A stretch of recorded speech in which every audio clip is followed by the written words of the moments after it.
to do with wastewater, it's what do you do with the end products, the water and the solids? That's my main concern. Everything in between is doable. Right.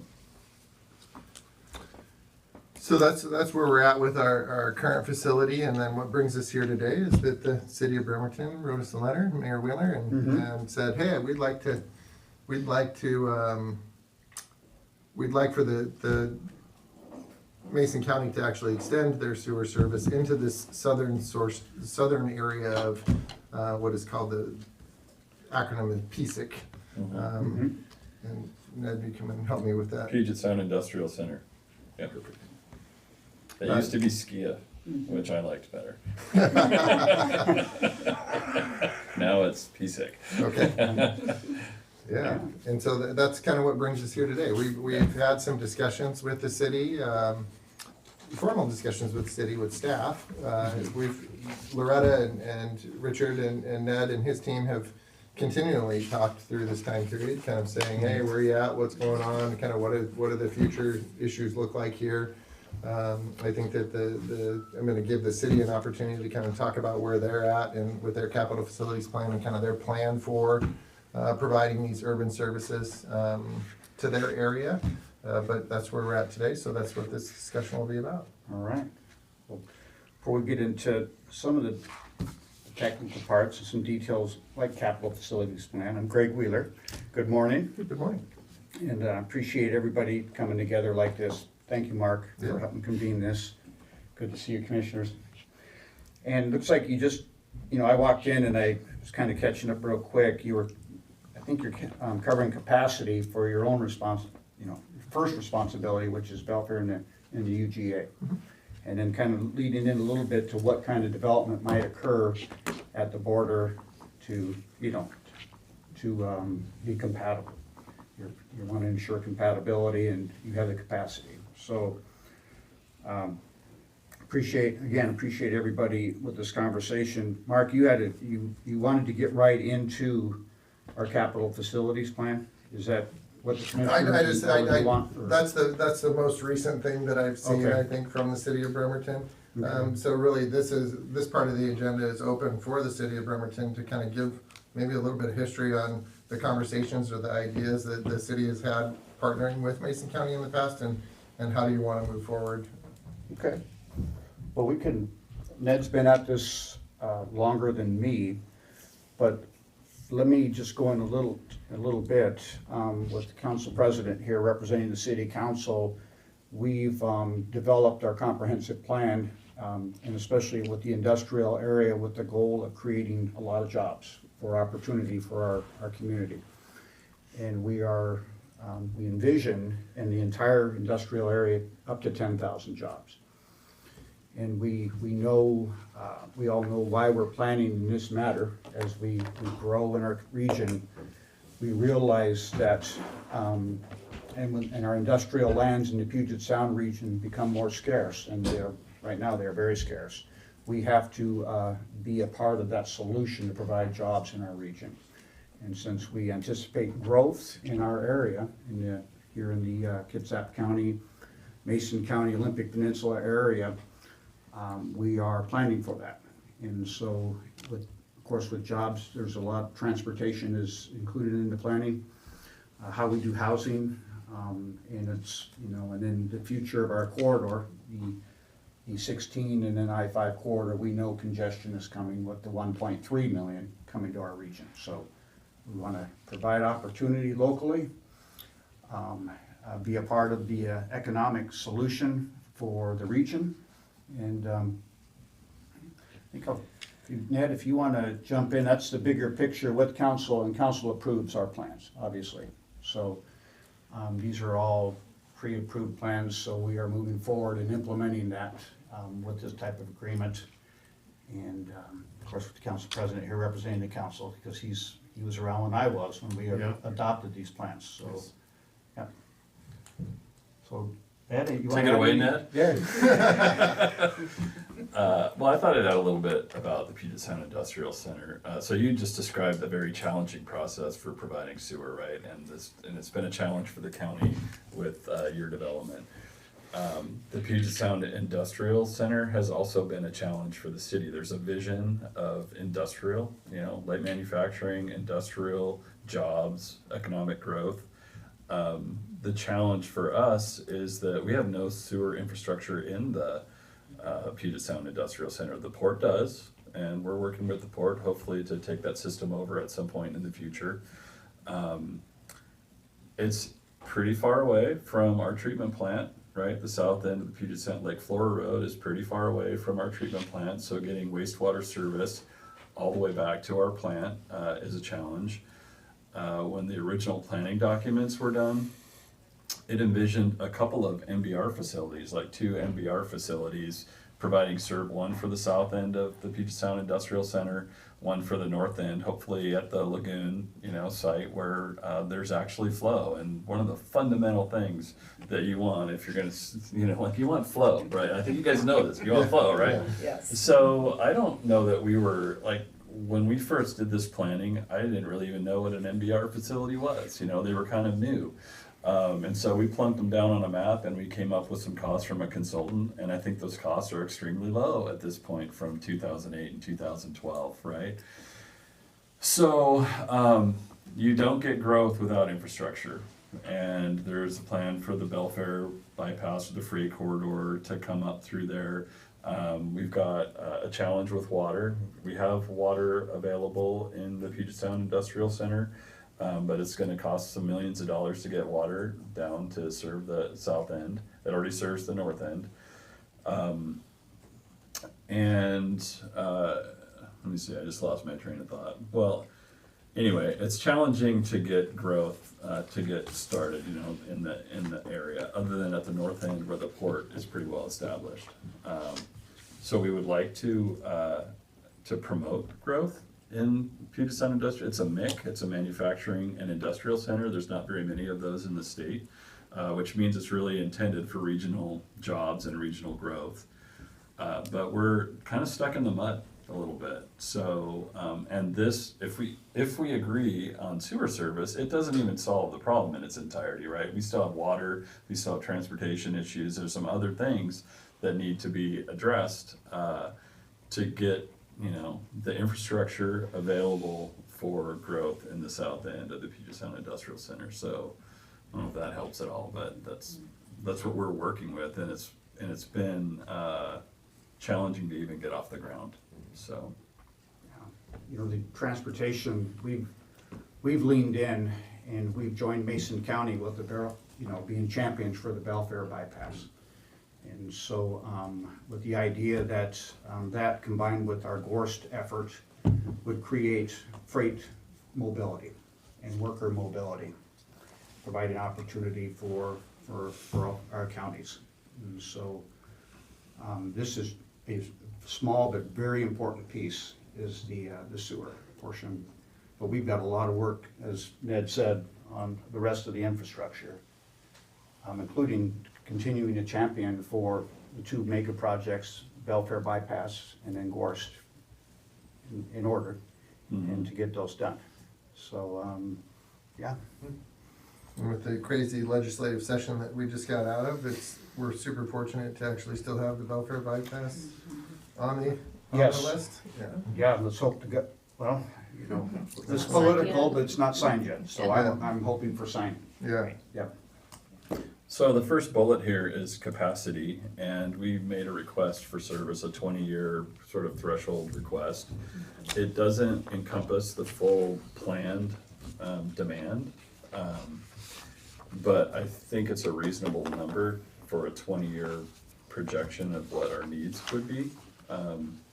So I think from the planning documents, the original planning documents, I think 500,000 gallons a day is like the full build out of the south end of the Puget Sound Industrial Center. But I think we want to get off the ground. I think we want to make progress, right? And so let's say that we can come to agreement and that 160,000 gallons a day is actually provided by Mason County.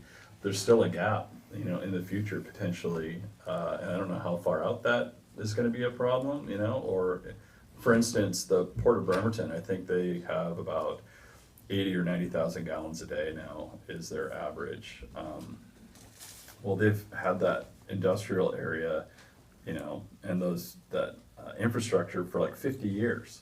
So they haven't even reached 100,000 gallons a day on a wet month average, I don't think. So it could last a long time. It could go very far out into the future. It just depends on the interest in growth in that area and if people see that as the right place to build, right? But it takes infrastructure to get them started.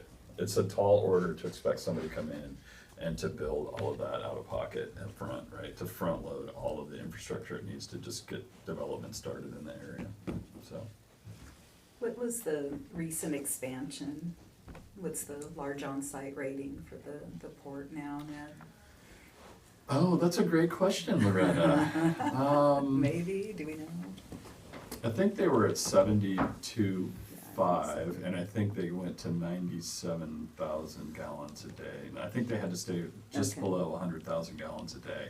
I think that's the limit for a large on-site septic. So Richard? they have room for a little I bit right? of growth, but not. Okay. I don't know on the large on sites. Okay. That's Ian. Ian Yeah. could answer that question. Okay. Mm-hmm. All right. So I think That's true. that's the right number. Okay. Okay. So, is there anything more to talk about in terms of capacity? I mean, do we want to talk about the Commerce Grant related to capacity? I mean, so, So, yeah, absolutely. I think that it'd be great to kind of get a little bit of history on, the city of Bremerton actually applied for some funds through the Department of Commerce and. yep, and it was with the intent of sharing the proceeds of that grant. So because there are capacities, you've got a choke point in your collection system. It's to design improvements to improve capacity in your collection system, and also to look at your treatment plant upgrades that might be needed to accommodate providing service to the south end of the Puget Sound Industrial Center. And then there's brand new infrastructure that will be required, pump stations and force mains and collection system. And so I think of the $3 million, the split's like 1.6 million to Bremerton for pump station and force main and collection system design, and 1.4 to Mason County to accommodate your collection system improvement design and the treatment plant. It doesn't have any construction money associated with it. It just gets you to the end of the design phase. So,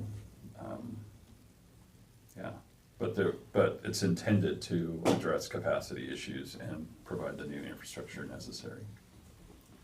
So this agreement with the Department of Commerce is directly with the city of Bremerton. Mason County in this case would be a subrecipient to the city of Bremerton. And one of the stipulations that the Department of Commerce has kind of put out there would be that you have to have some type of an interlocal agreement with Mason County before we actually release these funds to do that. And that's kind of what brings us here today, is to have that conversation. Madam Chair. I have other questions later on, but on that, I'm kind of curious because we didn't even know about that until it was before the legislature. It didn't publicly come out. How did that come about? It was actually promoted by the local development community, so we weren't the lead on it necessarily, but the money needs to come to the municipality to disperse, so. Who was the lead? How was the lead? Because that's an odd thing all of a sudden to come up. If you didn't know about it either, or did you know about it? 'Cause we didn't until all of a sudden we were told that this is before the legislature, and we're like, what? What's before the legislature? Because it had never come to us. Well, David Overton is a large landowner, and the Suquamish tribe have land out there, and I think there was a partnership to approach the legislature to try to find design money, which is great because we don't get grant money for wastewater, right? Grant money for wastewater improvements, that's unicorns, Only right? to hook up somebody's system. Right, Yeah. so Right, the right. fact that they were successful in going to the legislature to get a disbursement of $3 million for design and planning, that's a pretty big deal. Like that's never happens for us. So it used to happen more often. You had Tiger grants and Stag grants and things like that, but those have dried up. So it's a great benefit to both of us if we can take advantage of the grant-funded design.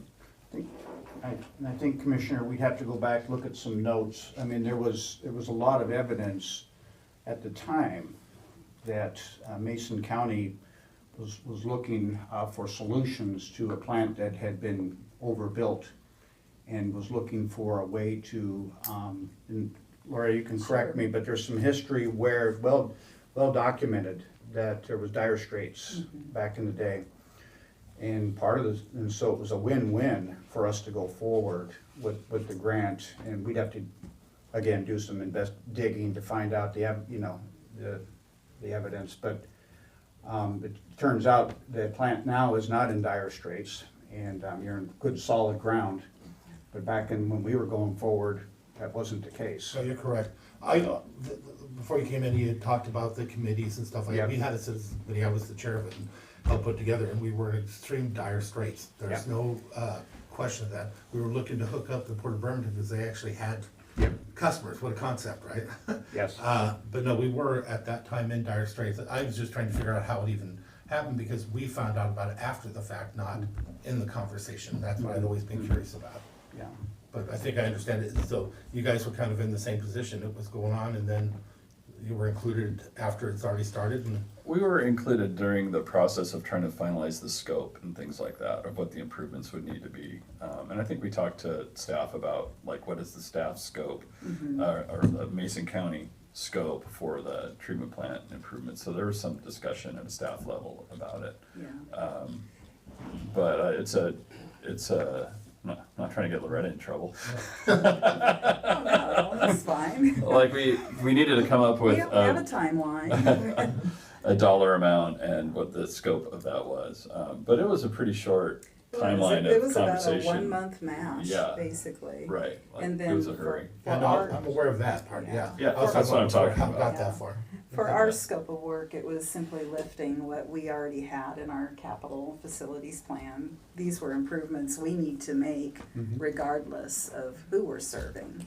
Yeah. So we're just at that point where it's time to start planning for expansion. In It's my kind of exciting experience- to Okay. Yeah. see, oh, sorry, Yeah. the, No, the go growth that's in Mason County Yeah. right now and being out of the red and having the Yes. state auditor not come after us with findings is amazing. That's amazing, yeah. And That's so great. Long time I'm coming. super excited about Where's the the forward motion Yes. that we have.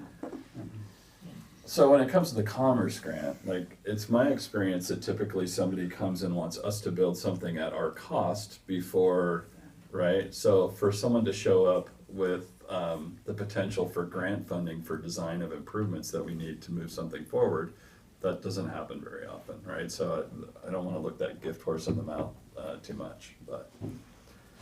Yeah, I think we kind of were challenged with some similar concerns, right? So how do we continue to promote growth within our urban growth area? And the commission made a decision back in I think the decision was maybe made in 23, and then the work actually occurred in 24, but we were able to extend our transmission lines from what we call Olympic Ridge and Olympic View area, underneath the neighboring railroad tracks, and all the way up to the MTA Park and Ride area now. And so our transmission lines are very close to the Kitsap County, Mason County border. Well, and to work back, I mean, Bremerton was very much involved in the planning and the design of that as well, because it was envisioned, even way back then, that they would be a potential customer. So Ned and his team were part of all of the reviews, the selecting of consultants, and all of those good things. So, Ensuring capacity would be available. Yes, Right. planning for capacity. And the unique part about that is that I think that we were in a fortunate position that we actually had some ARPA money that the commission had said, "Hey, we're gonna dedicate $1.5 million to this," and then Yeah. and then even bigger and better is the Public Works Trust Fund loan that we received. So we had Public Works Trust Fund money at 0.54, not 5.4, 0.54 interest rate. Pretty amazing. We won't- I'm too old to see that again in my lifetime, I think. It's hard to find. But yeah, super hard to find, and super fortunate for Mason County in the sense that, and the ability to actually do that extension at that cost. Absolutely have some additional debt on the books, and something that we kind of have to plan for in the future, and how we're gonna pay for it, Of course, if you look at just the utility itself, utilities do better when they're bigger, right? So you actually have an economy of scale when you have more customers. You're able to spread those costs over more people.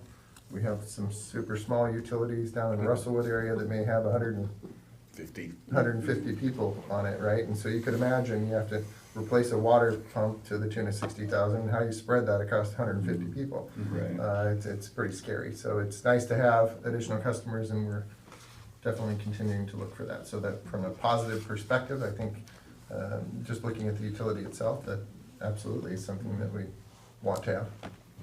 And why we extended that sewer, the large reason why we extended that sewer into the railroad tracks up north. Do you want to talk about economic impact now? Absolutely. Are we ready to move on? Yeah. So I that's- think we kind of understand where we are and where we aren't. Yep. So I provided, Ned, the city with some, we had a discussion before this. I had actually briefed the board, Right. talked to them about a potential interlocal agreement, received some feedback from them and what their concerns were and items that they'd like to see in an interlocal agreement.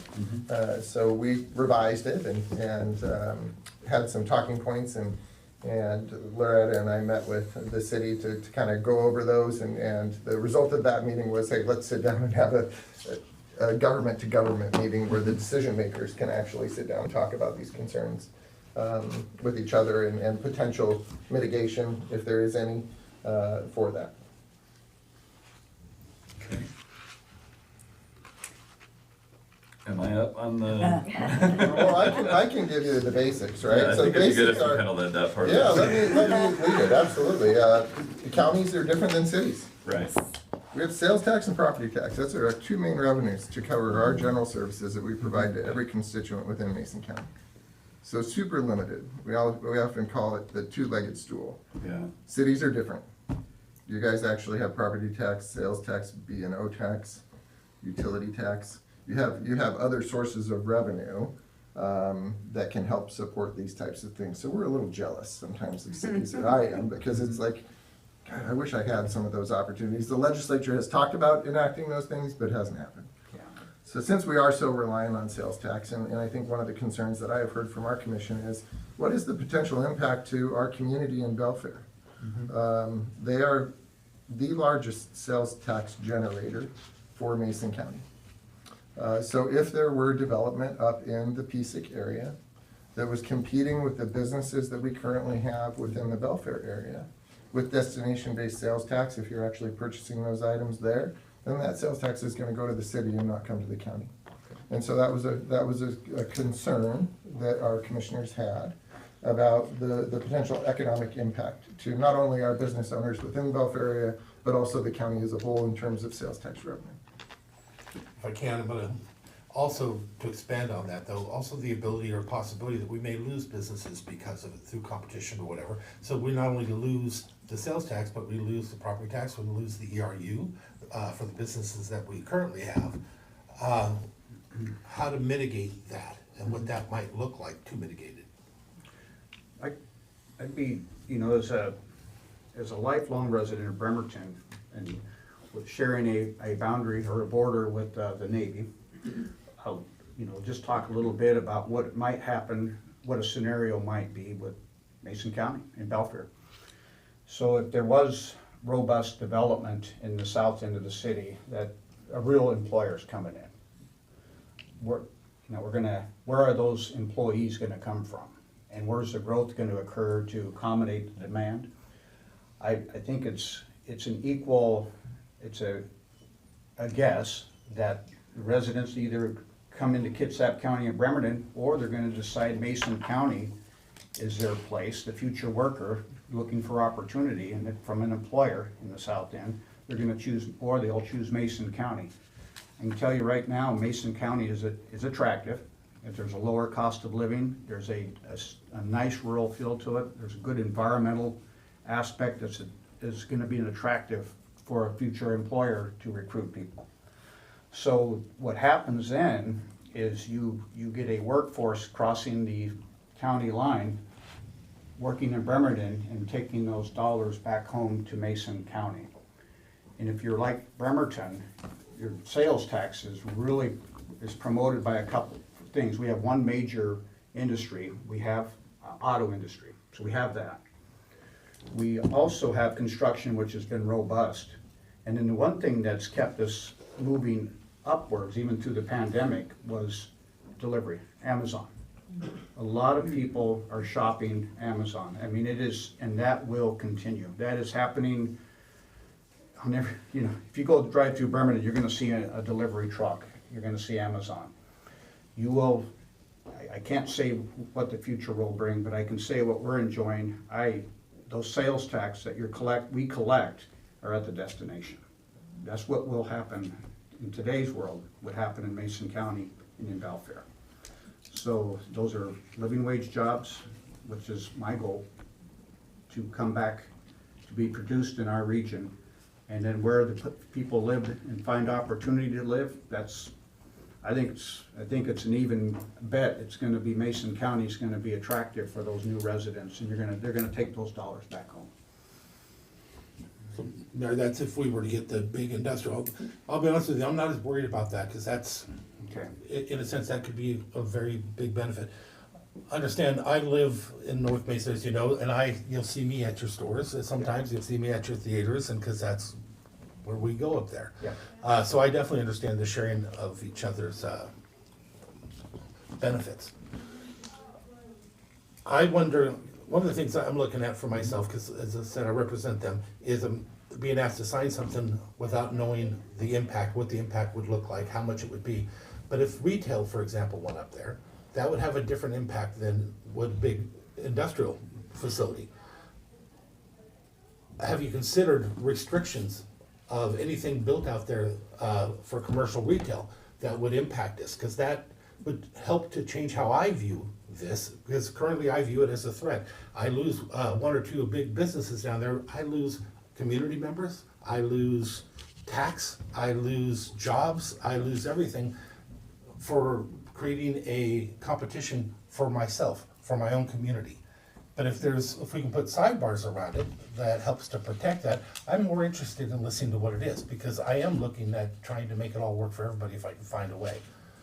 But right now, you can imagine, I'm pretty afraid, because that is my community. And if we had direct competition and we're creating it by putting in the facility, you can see how that might be concerning. But I am open to looking at ways to mitigate that. And that's where the idea of perhaps money coming in, sharing of sales tax, or something that would mitigate our sales tax issue. Maybe, something for mitigating on property or anything else. Yeah. But the actual jobs itself and the actual retail that we would lose in the places that could possibly close is the biggest concern. Yeah. Then, of course, we have traffic too. Right now, any homes get built, it's gonna be built with ours because we have the facilities to do it. Yeah. In order to have that benefit for both of us, we'd have to find a benefit for us. That's how I'm looking at it. So have you considered restrictions? If I could let you know, Commissioner, that you're not alone in your fears. Being a neighbor to the shipyard, how is it that a city can be a lower income city next to an employer of that magnitude who produces that kind of jobs? And so there's uncertainty of what the market's gonna produce in the south end or in the north end of Mason County, Belfair, south end of us. We don't know what that brings, but what could happen is the other scenario where we are responsible for all the infrastructure except a shared responsibility for the sewer plant. And then all those tax dollars leave every day, those paychecks leave Bremerton and go back across Mason County to support a Mason County economy. And that is a likely scenario. And so when we enter into a regional agreement, there's unknown. I can't, we don't know if which one. And I do understand your concern, just so you know, there's uncertainty. There could be, maybe a retail complex could be in our future. We don't know what the market's gonna deliver to us. And it's the same with if it's a major employer where you go for the job, and that's it, just like I do every day. It's a Mariners game every day. 25,000 people come into the city, and well, they're an employer of 25, so we have obviously a lot of residents in Bremerton who work in the shipyard, but we have 25,000 people coming in and leaving. And so it would be the same scenario with, you know, who's gonna be the employer, you know, at that time. But if we provide the service, it's gonna suck out of our area, because we got 20 to 25,000 people going by there every day. There's no other residential around it or anything like that. So whatever gets built there, and that's the low-hanging fruit, I would assume. We've all been around long enough, we know that the path of least resistance, right? The low-hanging fruit, you got 25,000 captured customers going by, that's gonna be the biggest possibility right there on the highway. So I hope though that we could consider or have a conversation about mitigation of some sorts. Because without that, then we may be setting ourselves up to kill our own economy. And since since we're the ones that are providing that service, and it doesn't exist without it, how would we do that without some type of provision to help protect us? Yeah, wish we had a crystal ball. Yeah, to But see even what- if- same here. Yeah, What's going but even on. if we didn't, it's still a threat that we have to worry about, right? Yeah, well, I'm thankful for Amazon also, well, because they deliver a lot to me, but also because we do get to keep those sales tax. Yeah. Stabilizes sales Right, tax. Yeah. right, so I wanna, make sure that the legislature gets that, thank you. Yep. There's a lot more that I wanna accuse them of, but that's definitely a It's a helped us. positive, yeah. Yep, you know, areas like ours who lost our retail to Silverdale, and yours, which is still an emerging, a rural area that's emerging. These are big sales tax benefits, and yeah, they get it of the few attaboys, they get that's one of them, so. And I do know you guys know the feeling of losing the retail, because we Yeah. went through that. I've been around there forever too, and I remember when everything was focused right there on the east side. That was the new mecca for everything. Yeah. And then it changes and it shifts just up the road, and the effect on your economy was huge, I remember, because it was my economy too. Yep. That's why I'm afraid, I have Yeah. the fears that I have, but it doesn't mean it can't be mitigated. I just would like to honestly open up the idea that, talk about what it would be to mitigate it. Yeah, well, I can let you know right now, I think Silverdale would trade places with us in their economy. There's a lot of vacant brick and mortars right now, and they're struggling. And we get the destination sales tax from delivery, and again, we're trending a different way than the county is, so. Regarding changing zoning, so I am not a planner. And I don't want to speak for our Yeah. planning department, but I did listen to an interesting conversation at council last night, where there was a proposal to do some more restrictive zoning or planning requirements. And the comment from our planning director was, they had those in place at one point, but they were so restrictive, there was no growth. Like, when you have restrictive zoning, then you're sort of shooting yourself in the foot, because now finding the people that, you've just narrowed the opportunity for the growth that you're trying to promote. So they removed the requirement that was being discussed, so I thought that was an interesting conversation. We're in our comp plan process right now, we're almost to the end of it, right, within weeks of being to the end of it. Wow. I don't think, Congratulations. yeah, well, it hasn't been easy. So that's a policy decision that's beyond me. Like, I'm here to talk, I can speak to sewer lines and water lines and roadways. I can't speak to the zoning, so I'm glad you guys are here if you wanna say And I something. appreciate that, and I can tell you right now, if I were you, I wouldn't want to restrict it. Yeah, But I'm not you. I'm the other guy that's gonna be hurt by it. So it's my commodity that you'll use to expand that could hurt me. So that's why I would want restrictions. But if I were you, I wouldn't want restrictions, of course not. But again, that's why we have the facility and you're open to hook up to it. think that's why we did the zoning like we did it up there in that area. 100%. Sure. Yeah, for our area, yeah. Encourage, To flex. right. Yep. So can I ask Commissioner, so if it's just industrial use or what we're using, PSEC is being used right now, you don't necessarily have any concern because that's jobs and that's going over to Mason County. Your concern then is, big boxes, that could be $500,000 worth of sales tax revenue for each big box or a car dealership or whatever. And so, you're concerned that sales tax revenue would go to Bremerton because the sale would be there at the store. So are you proposing, and I'm not advocating this, I speak for one council member, not 7, but is what you would like on the table is some type of revenue sharing agreement, if retail goes into PSEC, that you would want Mason County to share in some of those proceeds in the sales tax. I would think that'd be the minimum for our bottom line, but in order to protect my businesses that I already have up there, it would actually be better for us to have a restriction on what's placed there. Right. And not for all of it, but perhaps just what's off the highway. There's different ways to look at it and to consider it. And it's something that I had thought about many years ago when I had talked to the landowner, and I know the landowner didn't want to do that at the time. But at the same time, to protect my community, that might be something that would loosen me up to look at it differently. And again, I don't speak for them either. I only speak for myself, and but I do live up there, and those are my constituents that I have to answer to. And that one box store closes, I lose my neighbor's jobs, and it's a community business, and there's no need for it unless if we do it to them ourselves. If it happens over time, that's life. That's the selective process. But if we do it to them, it's a little bit different. So I worry about that more than I do anything else. And you and I've had people out there that were looking at those shopping centers 10 years ago, 8 years ago, when they were looking to put the bypass down lower.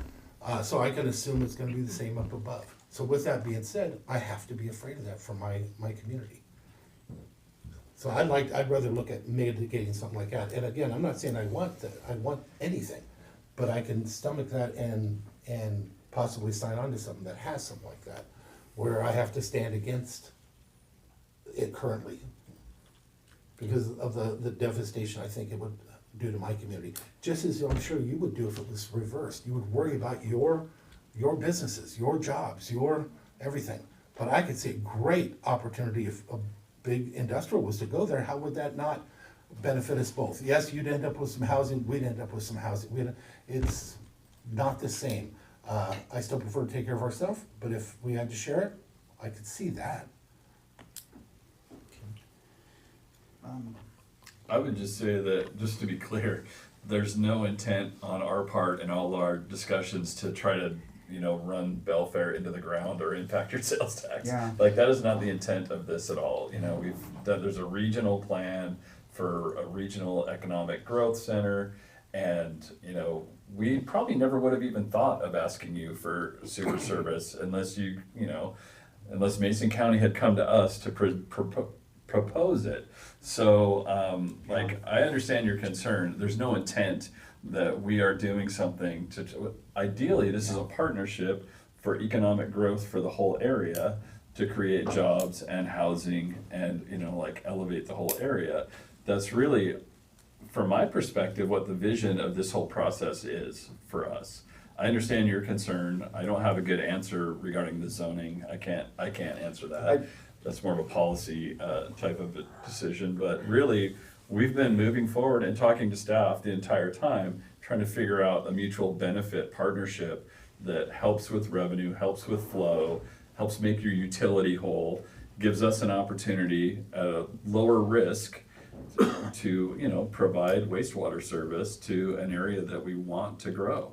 And when I say we, I don't mean just Bremerton, hopefully, but it sounds like maybe that's what I mean. I don't know. But I think it benefits everybody if we can get growth in that area. And Commissioner, I still, again, I do appreciate your concerns, you're articulating well. Yes. I am, with our zoning, there's two things. I'll give you an example. I went to Multicare and personally recruited them to come to Bremerton. They located to Bremerton, but it wasn't Bremerton proper. It's outside of our border. But you know what? They are going to serve East Bremerton. And so, now that's not a sales tax generator. What it is, it's a service I brought back to our community. And I don't care what side of the line they landed on the other side. And so when opportunity is gonna come, if it does, in whatever form, it's gonna be opportunity for, the same as I would consider it for your residents.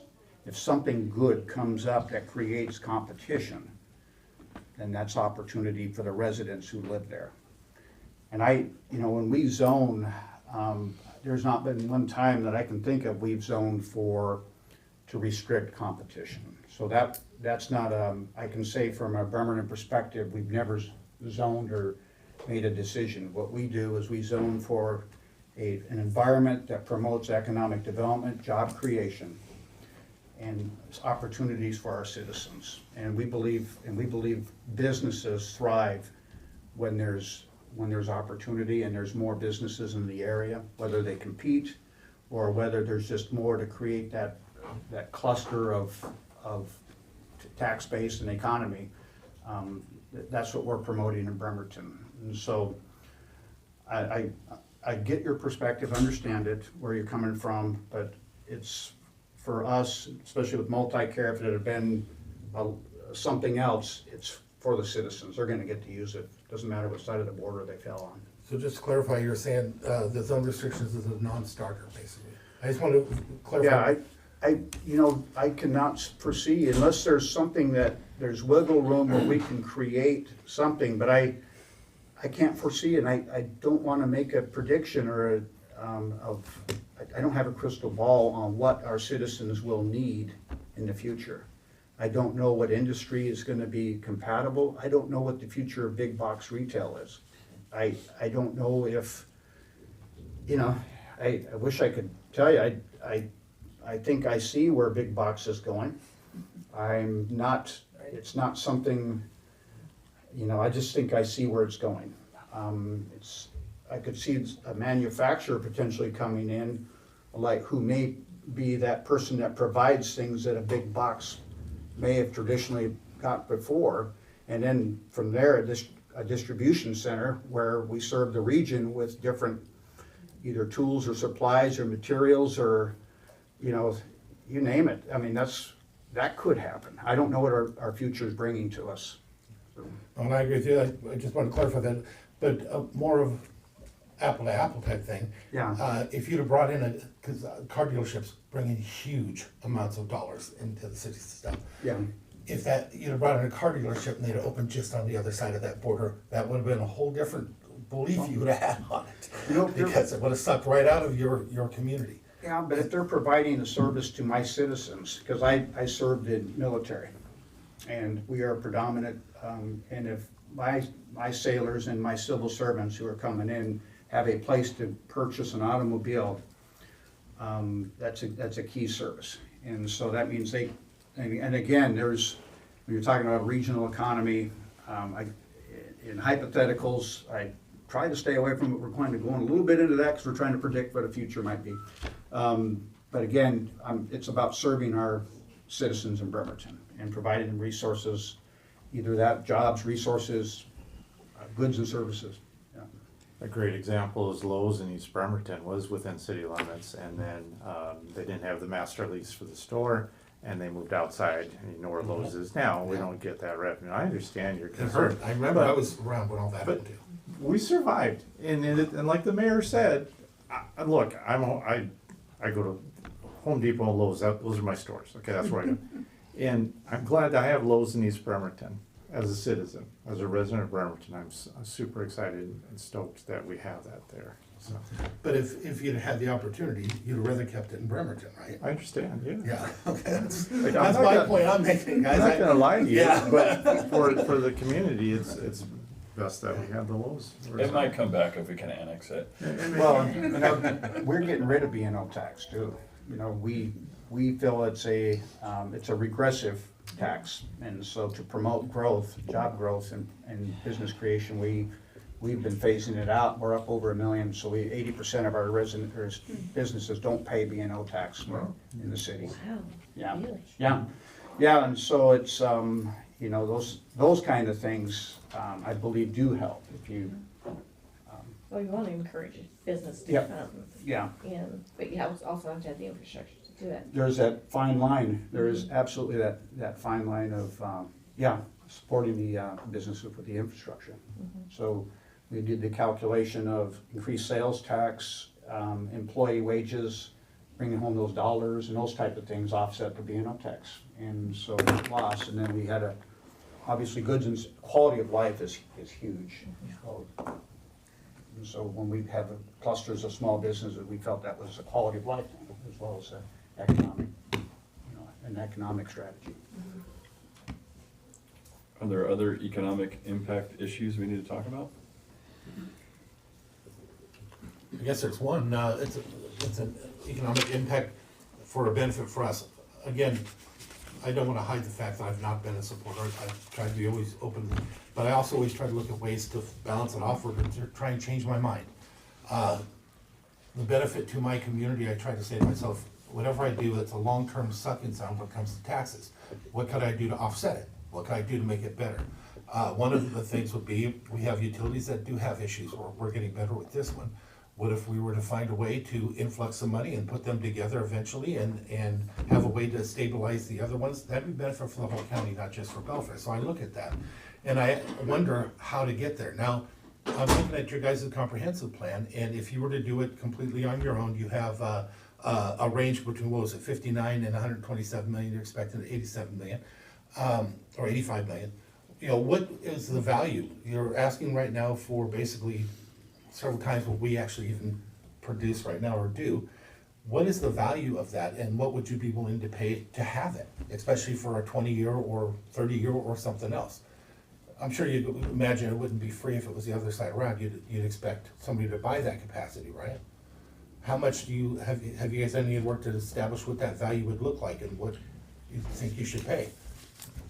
Are you saying like a one-time upfront payment for capacity, is that what Yeah, we're if you were to take on this much of our system, Mm-hmm. twice what we do, more than twice what we do right now and stuff like that, you're basically buying into a system that we had to pay for, and you have to pay for if you don't have it. So if you had to buy it yourself and create it yourself from day one, we just established costs there. And I still think that might be on the low end, and I think you might too, because it changes so fast. What would it look like to buy a percentage of share of an already existing plant? See, if that did occur, do I still like it? No, and I think in the long term, it would still hurt the county, but at least I'd have a benefit in the beginning I could spread around to the county and our citizens, to help keep those other costs low or anything else. So that's just one of the options I looked at for myself. But I don't think we go anywhere and expect that we just get free. The capacity, what would cost you $27 million to build and carry out. So I don't think we expect anything for free. But the model for us, I can speak to what Bremerton does, and I'm not sure exactly how they sell service, and you have different codes and things, but you buy it as you go, and the customer that wants the service pays a GFC that's buying into their share of the infrastructure, and then they pay connection fees, to get connected, and then they have a rate, right, that they pay for the O&M and the ongoing service that you provide. We don't it would be unusual for someone to come in and pay a large upfront I'll call it a general facilities charge, because that's the only thing I can think of that kind of lines up with what you're saying. For capacity that you're not utilizing, right? You pay when you connect and when you want service. And I would think that that's how this would be structured, is when, let's say we've gotten through the part where we agree to serve and we have infrastructure and we're actually selling service. I think in my mind, the way that works is a customer comes in and they want service, and we start with an availability letter, and I think in this case it would probably be a dual availability letter that would have to be approved by Mason County and Bremerton to serve anybody that comes in, right? Because you worry about sewage strength, and you worry about there's lots of things that you worry about, capacity, all of those things. And then when we get past the point where everyone's agreed to serve and they purchase their service, then I think a big chunk of that general facilities charge for that development is coming to Mason County. Like you've got O&M, you've got treatment, we would have a little bit of O&M. When you divvy up the general facilities charges for that development, most of it is gonna probably be coming south of the border, right? So that's how I envision the payment and the the revenue collection for service. Well, I could agree with that if it was us, our customers, because our citizens are the ones that paid for it, took on the debt, built it, and did everything. So, this thing, it'd be Right. the difference between General Motors and Ford. So Ford comes in, wants to use the plant and stuff, they'd have to pay for utilizing the plant. They're not, Chevy's not gonna let you just come in and do that. So for our citizens that built into all that, we did the blood, sweat, and tears, built it, borrowed the money, paid the money off, that went through all my citizens. Nobody in Bremerton helped with any of that debt, and just to come in, that doesn't actually make much sense to me. If you were to buy into a capacity, that'd be like any other business. Is it premium for us? No, because eventually that buy-in even goes away and the sales tax still continues to leave. But it's better than nothing. We have experience working with people, and individual residents and businesses outside of our borders. And so the hookup fees Ned was talking about and all the calculations that go into it are designed to not only, support the infrastructure, that we have, but also for future growth required.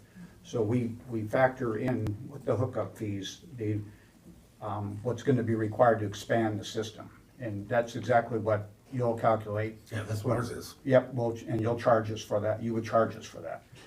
And I'll just let you know, we charge a premium, that's a council decision, but we charge a premium to customers outside of the boundary.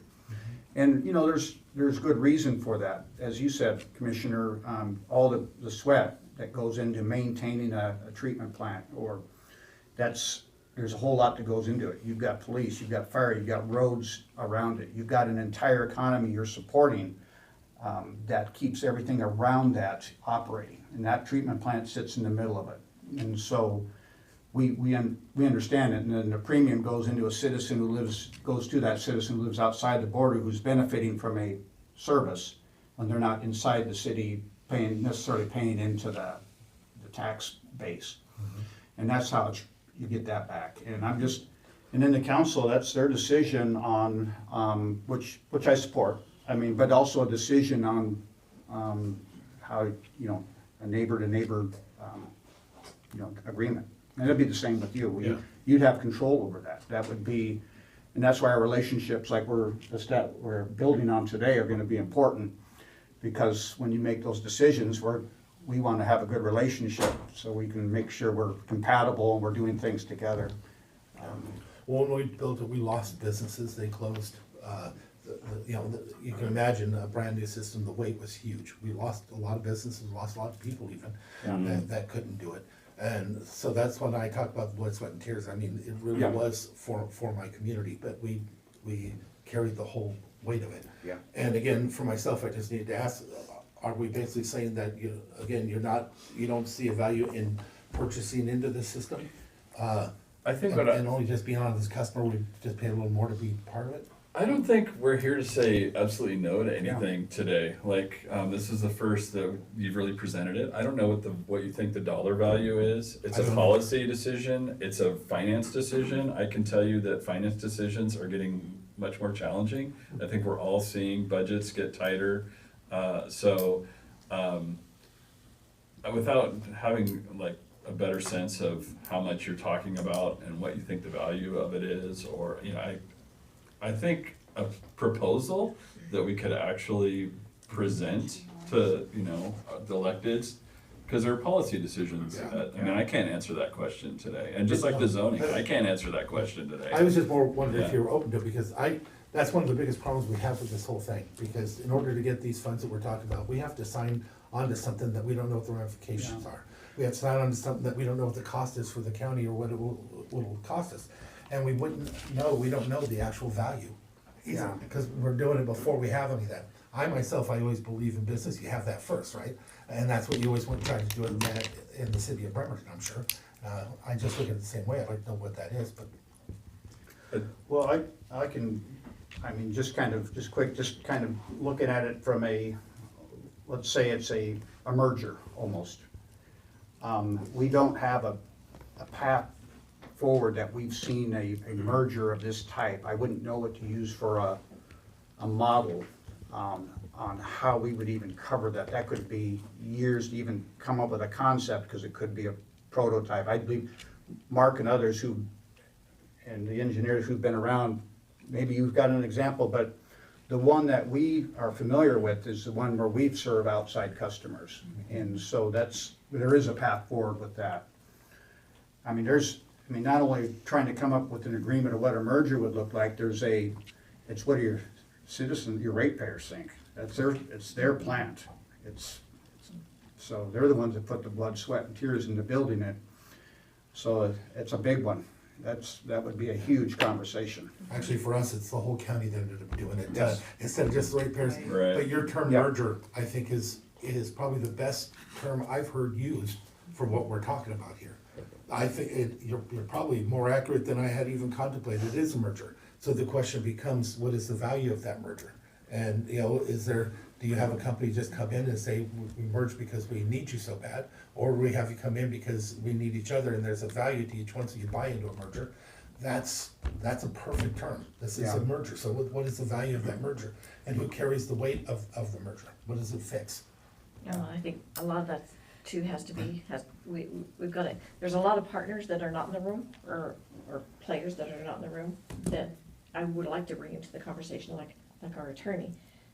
Lot, I think, in downtown Olympia is a perfect example of how neighbors work together. And so, I'm not saying that I'm supportive or not supportive, because it's a path forward, and it has to be decided, but no decisions are being made today. Right. But there's a lot of research, a lot of unanswered questions that I think that we have to have here. I'm kind of watching the clock here, so we're supposed to end by 10. So I just want to make sure that we get answers, whatever answers we can get. And I appreciate your straight, I believe you're giving me straight answers. I really appreciate that. I want to make that very clear. I'm thankful, because it doesn't feel like you're playing a game with me. You're saying what you believe, and you're saying what you think, and hopefully you feel the same for me, that I'm saying what I believe, what I think, and, I am looking at any options, so. Well, I appreciate, your comments and everything else, so, and you are a representative of your district, a good representative. You're rather vocal all the time, so we always know where you stand. But, I wanna make sure that others get questions answered as well. Yeah, the merger was specifically only, but you're great, the arrangement is, we're gonna we would grow our relationship, with an agreement like with this grant and starting this planning and getting the interlocal, our relationship would change. It would, we would be more involved in each other's, providing input for each other's policy decisions. It obviously would change dramatically. There'd be a lot of updates we would be sharing back and forth with growth. I think it would change dramatically. Yeah, the corporate merger, like a sharing of the citizens' plant, that's a whole different, and so, but Commissioner, I hear you, we are at the 15-minute mark, and my goal is we had a starting point, and my hope is we've elevated our baseline towards coming to an understanding. And so is now the time to start summarizing where we are and how we might move forward? I guess one thing I would ask is have you had the opportunity, it looks like you have, to take a look at the ILA that was presented by us? Yeah. And I'd love to hear your thoughts on that. I have some comments. Would you like me to go through mine first, Mayor? Sure. And my comments are in the back. Oh, here, Mayor, here you can have that copy. Okay. Not that. Let's see what- Okay. What did you call it? Plain language. This is some pretty Yeah. plain language. So that'd be Right, I helpful. said, they did a great job Yeah. writing, I could understand this without. Sure, yeah. So on the first page, we talk about a plan to on item C, a plan and schedule to serve growth is to be submitted to ecology when actual flow reaches 106,250 gallons, which is 85% of your 125,000 gallons per day, right? So, is that average monthly flow? Is that peak flow? Once you hit peak flow 3 times Max month, average annual flow, 3 consecutive months. okay. Permit trigger, Yep, And that's according to ecology. that's our permit. yep. Okay, I just think that would be good to clarify in there. That wasn't clear to me. So I'm down on G. It says the Washington State Department of Commerce awarded the city $3 million to design the Belfair WRF capacity upgrades and city conveyance infrastructure for $1.6 million, which fulfills item FC. And FC is engineering reports and design are completed and approved by ecology in accordance with WAC 173-240-060. And I'm going back up to F. The following procedural items are required prior to serving, should the county agree. So my concern is that it sounds like we're planning on using the grant funding to do planning work to make a decision as to whether or not we're gonna be served. I think that's a risk for Bremerton. I think it's a risk for Mason County. If we're going to do planning work to still try to figure out if we want to serve Bremerton, I think it's an out-of-pocket expense, because what I really don't, especially since Bremerton is the recipient of the funds, excuse me, what I really don't wanna have happen is we spend that grant money and then we decide it's not gonna work out, and then the city, I know initially, is gonna be on the hook to repay probably whatever we spent.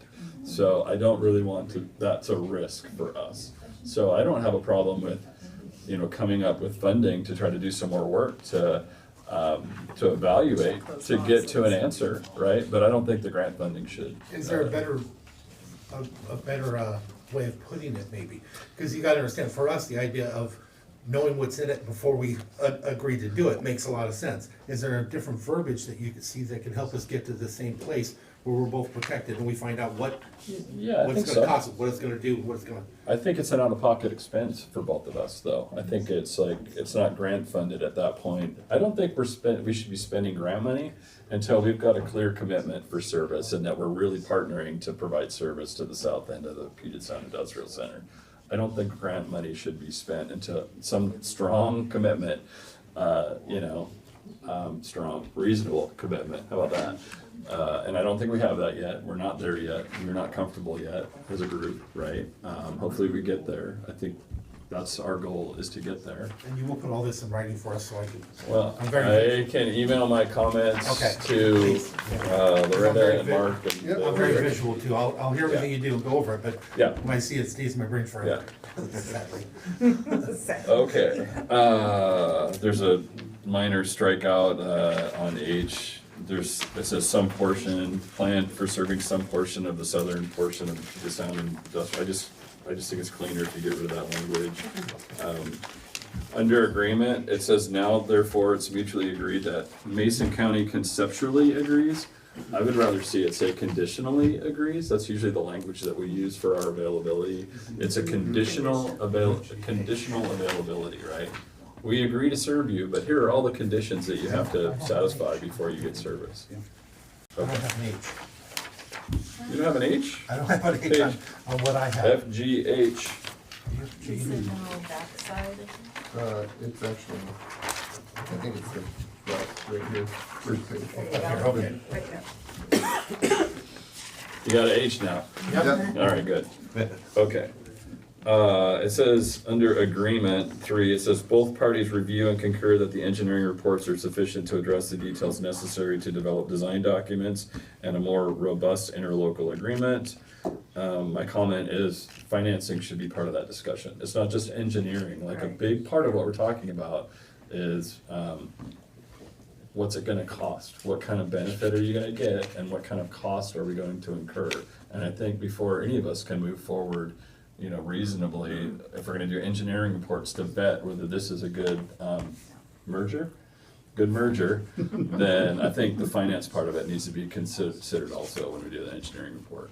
Financial and engineering. Yeah, and that includes like GFCs and like upfront cost of those dedicating details. service and what kind of rate, like, not like pinned down to the penny, but at least a reasonable approximation of what everyone can expect financially, right? So now are you asking that before or after the fact? Because I agree with you completely, everything you just said, on it before. Before I would sign, I would like to have that kind of information. I think it has to be part of this engineering report review that we're trying to do to get comfortable with this merger, Yeah. right? And so I don't think it's gonna be satisfying to come up with an engineering document that talks about technical capacity, and the engineers in the room are ecstatic, look at what we can do technically. Yeah. And then this whole financial risk piece that you're talking about and how do we benefit isn't really clear to everybody. I think that's gonna be a problem anyway, right? Yeah, Stephanie would get excited about that. yeah. Let's just repeat history. Yeah, so I don't know what it looks like. I'm not the financial wizard in the room. I like it, as long as it's before. I think that's my point, I is like hey, it a if we're lot. gonna talk about it, let's add that to what we're trying to do. And nothing locks you in. Again, after that, Yeah. after we're going, it's the same with my council and council president here. You'll be making decisions on every year you pass a budget, charging for hookup fees, what you charge outside of to your customers inside of the Mason County border and what you charge outside. I mean, all of you're gonna make those decisions every year during your budget. And that's what we do here. And so I was thinking of another customer, Port Orchard. City of Port Orchard's a customer of ours. We've been working for years with them to try to promote and help them while they grow. And they're bumping up against their capacity, but we're a partner. It's just between our jurisdictions. And that's just relationships that we'll just be working on ours. Mayor, what is the surcharge that you guys have on top of your basic charges? 50%. 50% above? And I'm not sure it applies to, there's a 50% surcharge, 100% for the rates. You know, it's 150%, that's not very, I didn't say that very well. Yeah. So for rates, for sure. I'm not sure it applies to GFCs, I'd have to look. Okay, I'd have to look. so 50% additional for rates. Yeah. Yeah. Okay. No. It doesn't. So I'm gonna skip the or language, because I was a little confused by it, and I'd like to come back to it, because I'm not quite sure what that means. But, and then number 5, the very last item, it says, should both parties agree that reports are sufficient to address necessary details, but determine that sewer service provision is not the best alternative for either party, the parties agree to approach Commerce about a scope revision. I've already asked our funding administrator about if there would be an opportunity for a scope revision, and I didn't get a favorable response. So I'm not sure that's a hard no, but it's an uphill battle to do a scope revision. If we decide not to do this partnership or merger and move forward with the funding, I think that the funding's probably just not gonna be awarded. I think that's the way that's gonna work. So, just to be clear, I don't think that's gonna be a thing. Right. So I'm on the Public Works Board for the state. Okay. And a scope revision is doable there, but I'm not sure that, because it was a capital budget request, that it Yeah. would be I know that you can do them, Yes. so it wouldn't be something that we can ask, but.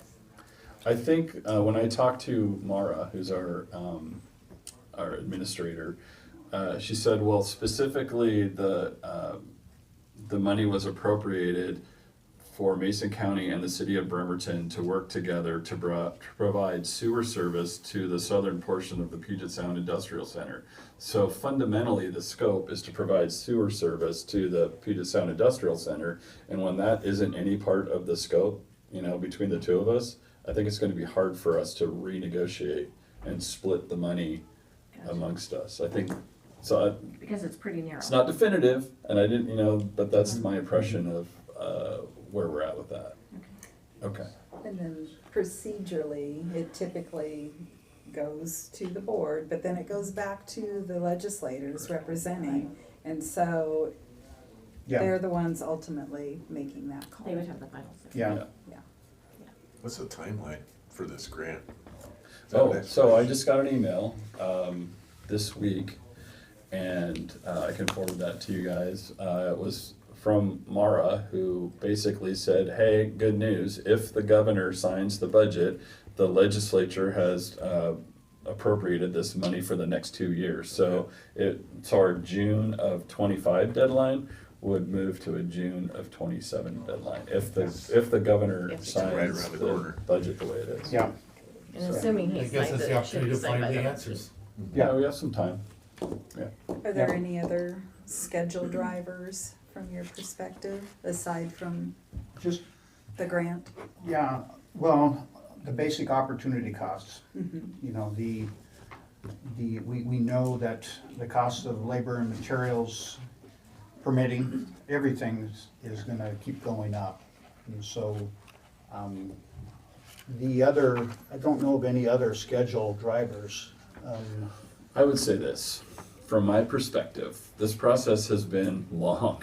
And getting to the table today is amazing for me, because we've been trying to have this honest conversation and like get on the same page for a while. Hopefully this is helpful. But there's been some long gaps between, deliverables and discussion. And so ideally, part of this would be that we agree to move in a timely manner, like a reasonably timely manner where we're responsive to deliverables and that we're communicating regularly, that sort of thing. So hopefully that's part of so Before you retire, Ned? we got 4 years, hopefully. So, Loretta, so he can retire. Yeah. Oh, there we go. Yeah, I would love to see a sewer service to a business in the Puget Sound Industrial Center at the south end before I retire, so that's 4 years out. I don't know if we can make that timeline or not, but, Our current commission is actually set here for a while, so I think that we're in an environment where great. all three commissioners have an opportunity to get educated and have this discussion, and I don't foresee any changes coming in the very near future, right? So their terms actually go out a little way, so we're actually sitting in a position to actually have that discussion. That was part of the concern when Commissioner Schutte actually said, oh, hey, I'm not running again, right? It's like, okay, we need to make sure we bring on the new guy and get him up to speed so that he can understand what's going on. And he reads everything, Yeah. which is a great addition to things. It's always nice when you have people willing to do the work, and he does, so. Did you have any questions before we left that? No, I really don't have any questions. I'm just listening and taking it all in. I live in the world of research and development in the private sector, and so I see the economy is gonna go through some serious changes that is gonna be really difficult to predict. Yeah. I tend to agree that the big box store is dying. I don't think they're gonna be around. The Home Depot, Lowe's, those will be around, because nobody's gonna have, truckload of 4x8 sheets of plywood shipped to them. It's just not gonna happen.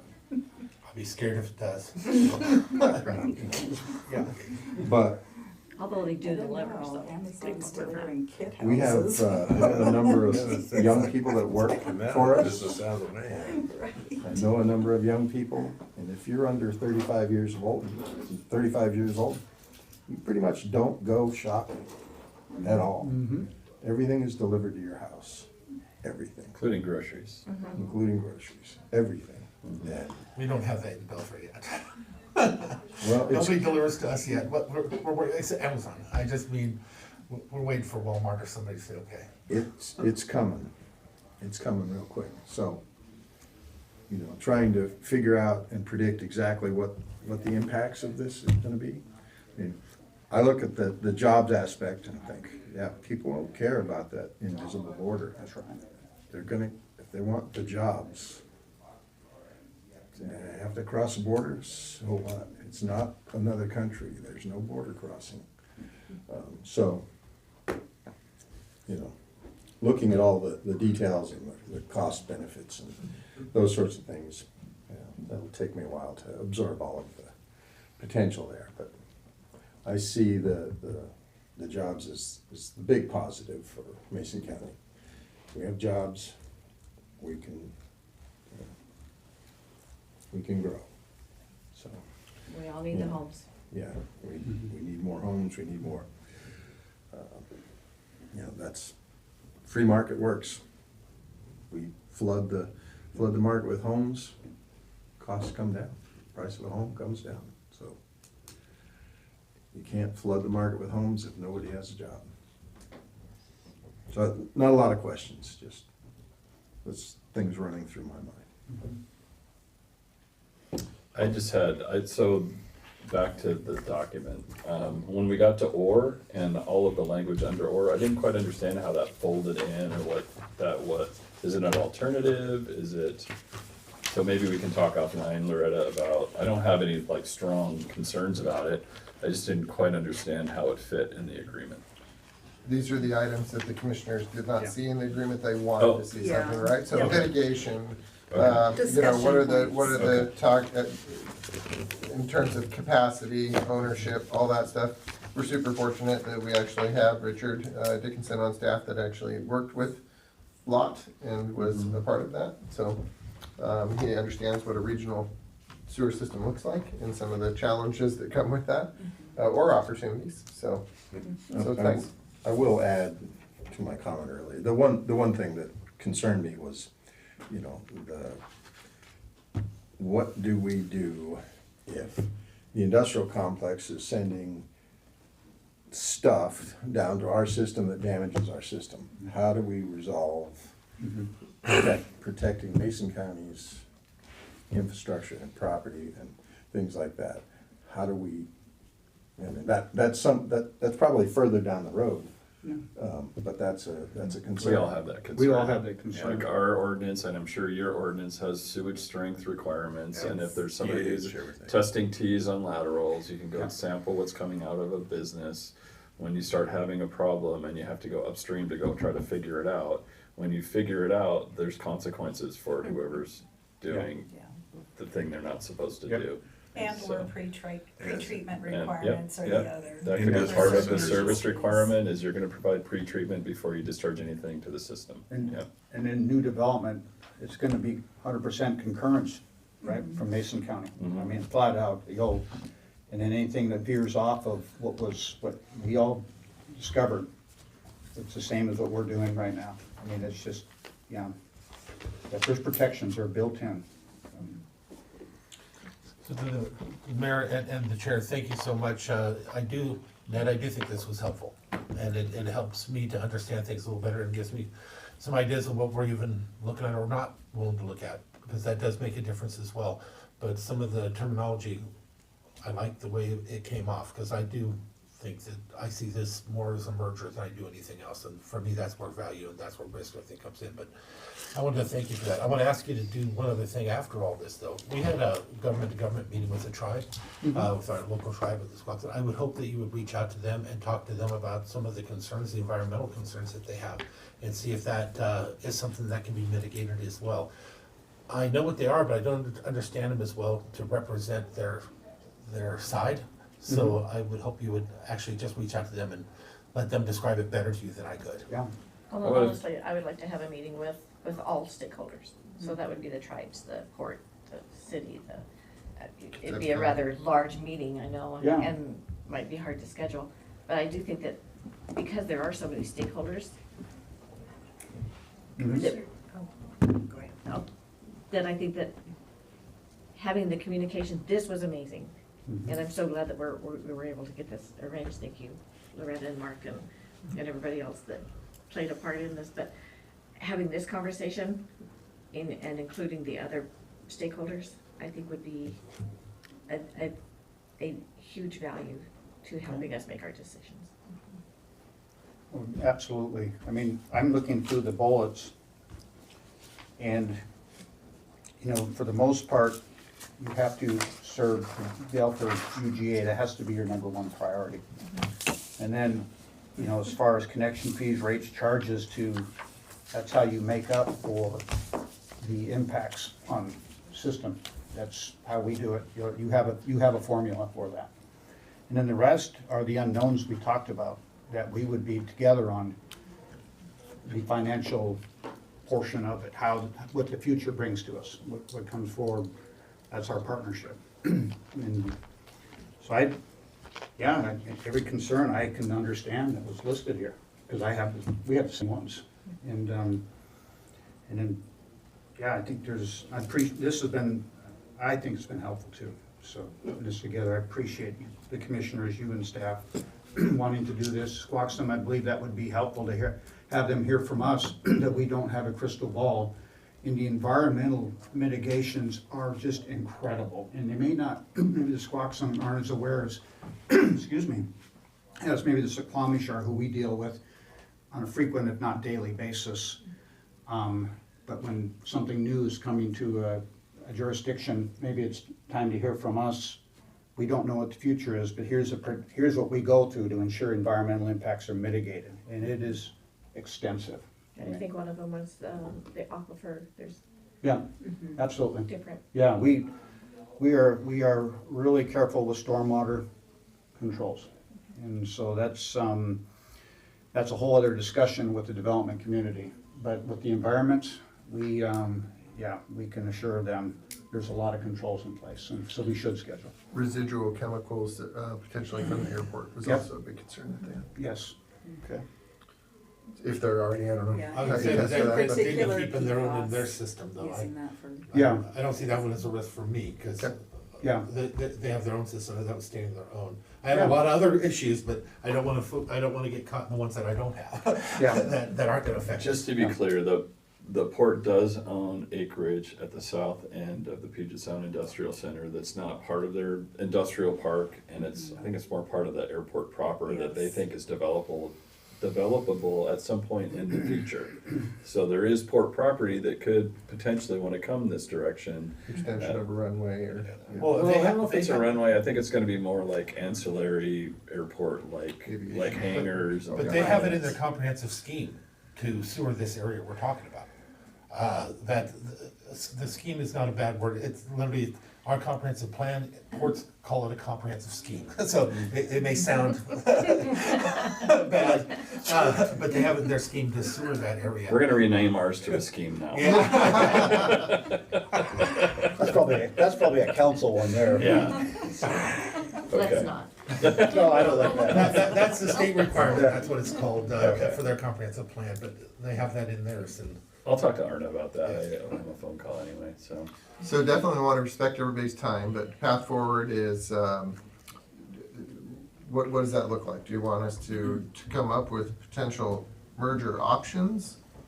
Are you talking about, because in my mind, a merger is different, right? Yeah. Absolutely, you I do wasn't have, suggesting that either. that is what it is. well, but I want to make sure that we're on the same page before we go away with this, because I don't want to give staff an assignment that is not gonna work for Bremerton, right? So, in my mind, from what I've heard from one commissioner is, if we did a merger, there's a buy-in associated with coming into the system and becoming a partner, right? And in addition to potential changes or differences in fees, possibly, Yeah. associated with connection and usage for serving individuals in that area. Right, so- Is that something you're willing to talk about, is a potential merger where you're actually gonna buy into the Belfair system? Yeah, if we're defining merger as a customer, as we understand it, where connection fees, hookup fees, connection fees, all of the inspection fees and engineering that goes into it, and up to the ratepayers, if that's a merger, then yeah. But if the merger is buying part of the plant that's a different, I don't even That's see what that as a I path may be forward. wrong, is that what I'm hearing you say? No, that is what you're hearing me say, but I also heard him say that they're not interested in that. I disagree with that, because I'm still gonna, when the time comes, that's gonna be one of my Right. biggest discussions. Yeah, and I think Ned's accurate, we don't wanna remove anything off the table, the complexity of buying a plant, Mark, I'll leave that up to you, Commissioners, Loretta, how much research you wanna do in the feasibility of that. If we're gonna define merger as that. Okay. I would have concerns with that. Yeah, In my mind, this was like the border is the line. Like we own everything north, all the pump stations, all the pipes, we operate it, we maintain it.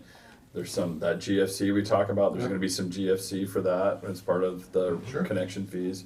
Everything south of that line, is, all of the piping, all the treatment plant, like you're a service provider at that point, right? And you own and operate all of that, and we keep it clean at that point. That's what I was envisioning for this merger. Yeah, and all the Yeah. costs we will work together, and they, as an enterprise fund, you'll have to generate the revenue to pay for the system. And so we know that, and that's how, and then the side benefit's gonna be jobs and houses and people and getting benefits. But yeah, we understand that. The ILA as it's presented with, I think it'll work to continue a conversation if we can focus on getting this ILA to where we both think that electeds can approve it, so that we're moving towards the engineering report and that there's a sense of partnership to try to move forward to an answer. I think that's a good next step.